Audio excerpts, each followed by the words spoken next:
Então, pessoal, hoje a gente vai conversar um pouco sobre um sentimento que eu tô tendo, bem recorrente hoje em dia no cinema, que é a anestesia emocional, que tá rolando hoje, principalmente nos filmes de super-heróis, filme de quadrinho, filme de fantasia, todo esse ramo que circunda essa área. Eu preparei um mini roteirozinho aqui pra gente destrinchar esse assunto, que eu acho que tem uma importância enorme, porque é uma coisa que está afetando muito os filmes de hoje em dia, que está passando não só para os filmes, mas para os serviços de streaming, para série derivada, toda a parte do universo, tanto Marvel quanto DC. DC hoje em dia não, nem tanto, mas a gente vai chegar lá. Eu queria começar explicando para vocês o que é esse sentimento de anestesia emocional, que eu denominei assim. Não sei se realmente tem esse nome, mas eu gosto de chamar assim. Ultimamente, quando eu venho saindo do cinema de um filme que eu queria ou não queria tanto assim assistir, eu saio e falo, tá, que merda. Não me leva a ter um sentimento legal como eu tinha antes, por exemplo, assistindo Homem-Aranha do Andrew Garfield, assistindo Vingadores, assistindo Homem de Ferro. Eu não tenho mais esse sentimento. E acho que está sendo uma coisa muito comum, o que é extremamente preocupante para o futuro do universo Marvel, universo DC, universo de filmes em si.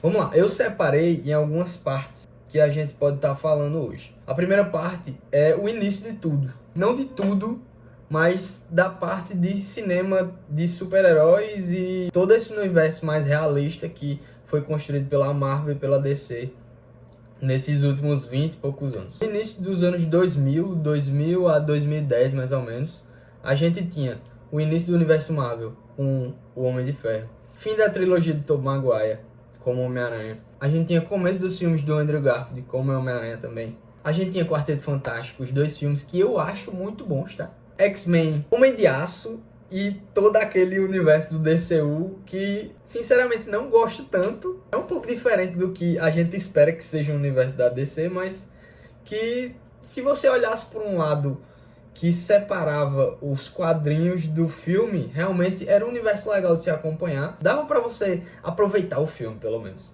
Boa noite, Batman. Nessas épocas, a gente tinha uma coisa muito boa, que era a construção de uma coisa para um evento maior, que era um assunto que era novo para a época.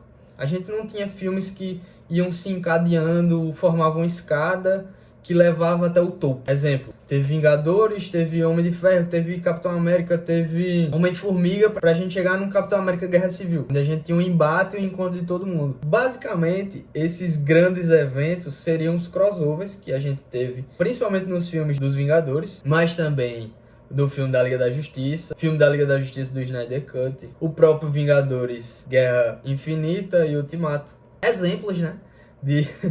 São exemplos, né, de grandes eventos que aconteceram durante esses anos aí. E eu acho que o fato de que isso era uma coisa nova, que a gente não tinha antes, e que estava sendo muito bem aproveitada e muito bem planejada para o topo que ia chegar, acabou prendendo a atenção, fazendo com que fossem elaborados os roteiros com mais calma, com mais antecedência, mais planejamento, que claramente não está acontecendo hoje.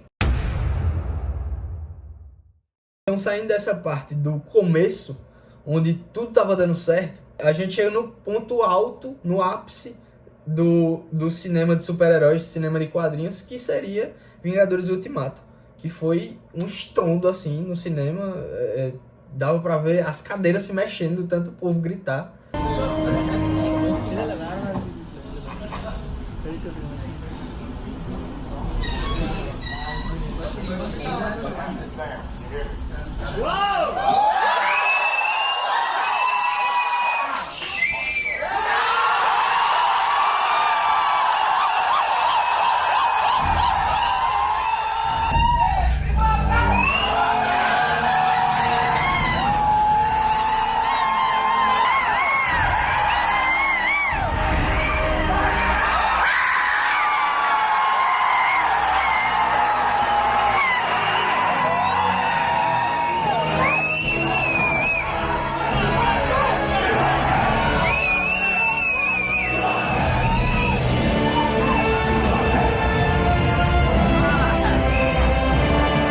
Teve Homem-Aranha Sem Volta Pra Casa também, que teve foi realmente um evento gigantesco, só que eu não conto para essa parte do cinema de super-heróis, por quê?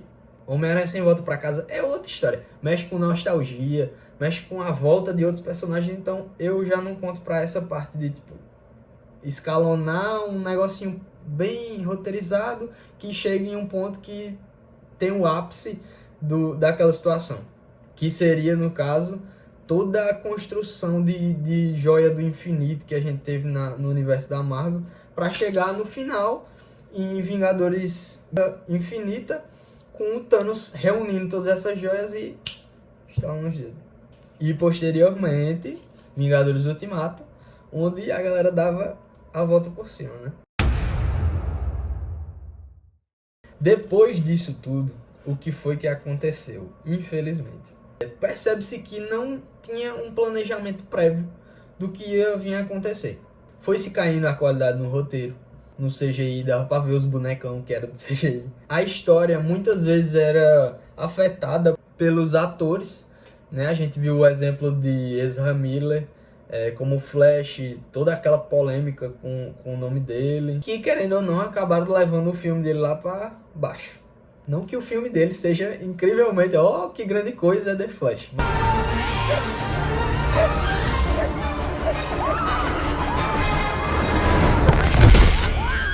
Exemplo disso também é o que seria o novo grande vilão da Marvel, que é o Kang, que o ator dele também passou por diversas polêmicas e acabou tirando o grande ponto-chave, que seria o novo grande ponto-chave da Marvel, né? Que seria o vilão Kang, o Conquistador, seria o novo Thanos da Marvel. Com essas situações, acabou que a produção que vinha sendo antecipada, ela não se colocava para frente. Sempre vinha alguma coisa, alguma situação que atrapalhava. E com isso caiu produção, caiu qualidade, caiu efeito, caiu orçamento. Se caiu orçamento, o filme ficou uma merda. Agora falando sobre um aspecto mais claro, sobre o que a gente realmente está avisando aqui, não é segredo para ninguém que a Marvel sempre teve uma fórmula de filmes. Era uma fórmula certa para um filme da Marvel acontecer. Piada, ação, e era mais uma comédia misturada com ficção. Acabou que com o grande uso dessa fórmula, em todos os filmes, todas as produções, todas as séries, a gente acabou tendo um modelo engessado do que ia acontecer e se tornou previsível. Por isso se dá anestesia emocional. A gente saía do filme com o sentimento de que já tinha visto aquilo. Não tinha uma grande emoção do que será que ia acontecer pós aquilo, qual a consequência que ia ter naquele momento. Porque, primeiro, não havia uma construção certa para o que ia acontecer, e segundo, não tinha consequência. A gente vem de uma gama de filmes aí que literalmente não tem consequência. A gente vê a trilogia inteira do Homem-Aranha para, no último filme, que é o Sem Volta para Casa, ter um pingo de consequência que a gente nem sabe se vai ter uma grande consequência assim no final das contas, porque ainda não saiu o Homem-Aranha 4, né? E para quem tá se perguntando aí se eu só tô levando em consideração os filmes, não. Posso também falar das séries, só que o assunto das séries é um pouquinho mais embaixo. Na minha opinião, as séries começaram a bagunçar muito o universo em si. Por quê? A série da Marvel, ela é realizada da mesma forma que é um filme. Ou seja, tem os 3 atos e isso é dividido entre os episódios da série. E não é assim que uma série funciona. Cada série tem diversos episódios. E cada episódio tem sua história, tem sua conclusão e tem seu desenvolvimento. Só que a série da Marvel é diferente. Ela tem uma história, um desenvolvimento e um final. Só que o final só é no final da série. Não é no final de cada episódio tem uma conclusão de alguma coisa. Não, não é assim que funciona. Porque se você juntar todos os episódios de uma série da Marvel, dá um filme. Esse é o ponto que queriam chegar e que, sinceramente, é um ponto muito lesado de se fazer, porque você perde todo o tesão de assistir a série no momento que você tá ali assistindo. Se você pega um episódio de Demolidor da época da Netflix, é totalmente diferente do Demolidor da Disney Plus agora. Enfim, depois de tacar o pau aqui nos filmes de hoje em dia, a gente vem com uma leve esperança. Fui agora, essa semana passada, assistir o filme Superman e, sinceramente, eu saí esperançoso. Saí achando um ótimo filme, não um grande filme, que grande evento, não.